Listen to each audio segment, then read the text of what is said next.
it's me again. Okay, so, yeah, I'm back with another episode of, readings, and let me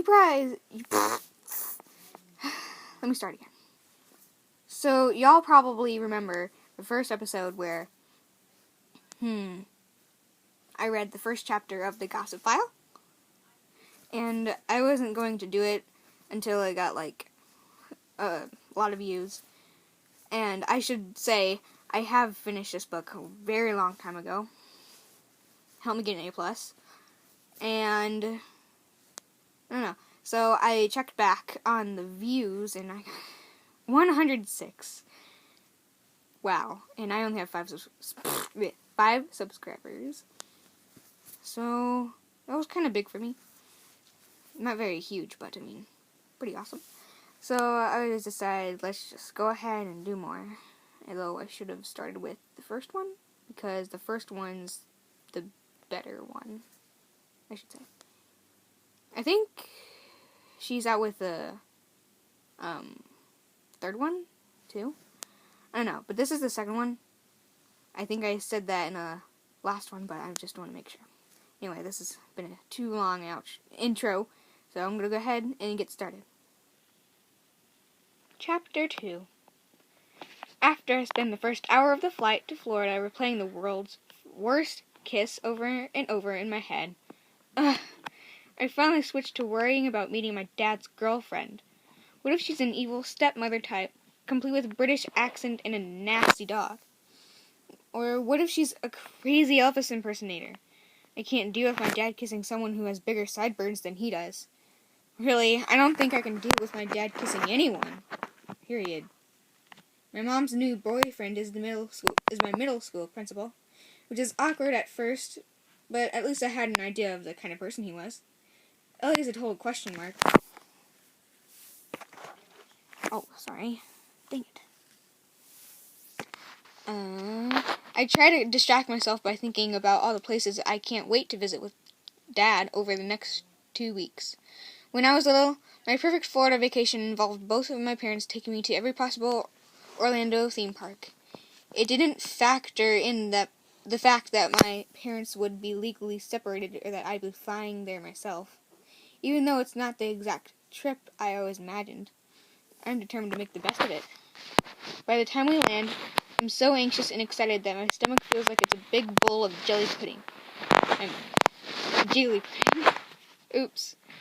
It doesn't help that my unaccompanied minor badge has made the flight attendants treat me like a toddler throughout the whole flight.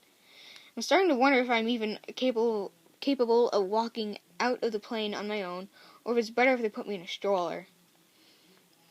I'm seriously considering darting back to the plane and begging the pilot to take me home when I spot my dad waiting for me at the gate. All my nervousness melts away the instant I see him grinning back at me. "Dad!" I squeal, even though I saw him a couple of weeks ago. His quick visit didn't do much to cure with my withdrawal. I drop my bag and launch myself into his arms. I'm so happy to see you, Rachel Rue," he says, squeezing me tight. Then he shows one of the flight attendants his pass and idea, like he's checking me out of the library. "Where's Ellie?" I ask as Dad grabs my carry-on. After all those hours of worrying, I'm almost disappointed not to have met her yet. Maybe she's outside with her pack of evil dogs. They probably don't let you park those in the garage. "She's waiting for us by the baggage claim," he says. I practically count each step as we make our way there. Part of me enjoying that for now I have my dad to myself. The other part of me anxious to get the big meeting over with. I notice suddenly that my dad looks a lot more put together than he usually does. Instead of faded khakis and a wrinkled polo shirt, his clothes look pressed and brand new. I have a feeling this must be Ellie's influence. "Wow, look, palm trees!" I cry, spotting a cluster of them through the airport window. My dad smiles. "I'm glad you're finally getting to see the world outside New England." When we get to the baggage claim, my dad waves to the petite woman standing nearby. "Rachel," he says, "this is Ellie." "Oh, sorry. I will do that again." When we get to the baggage claim, my dad waves to the petite woman standing nearby. Rachel, he says, this is Ellie. She looks head to toe fancy, from her perfectly bobbed hair to her flowy blouse. Just thinking that really says flowy. Okay. And linen pants. My fashion-obsessed best friend, Marisol, would totally approve. I'm suddenly self-conscious that my dad... about my faded t-shirt and wrinkled shorts. Why couldn't I have put on a dress or something? Ellie rushes over, smiling like the sun. I'm so glad to meet you. Get out of the way, hand. She says with a slight southern accent as she furiously shakes my hand. Okay, I will know how to do her accent. Even her perfume smells expensive. I can tell right away why my dad likes her. She's as bubbly and friendly as he is. No sideburns or demon dogs. I feel myself relaxing as she beams at me. Then Ellie turns and waves to a skinny boy who's about 12, with a mop of hair hanging in his eyes and an iPad clutched in his hands. And this is my son, Caleb, Ellie says. My mouth flops open. What the Shrek? Ellie has a son? Caleb does a one-shoulder shrug wave without actually looking up from his tablet. I guess I would think it was rude if I wasn't also being totally rude from shock. I look at my dad, but he's grinning back at me like everything is normal. Did he purposely not tell me about Caleb, or did he forget to mention him? Dad can be pretty scatterbrained sometimes, but this is big even for him. Hey, I finally managed to choke out. Caleb shrugs again and starts frantically clicking something on a screen.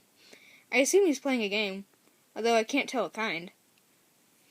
Now, says Ellie, clapping her hands. Considering how... I can't turn the page. Oh.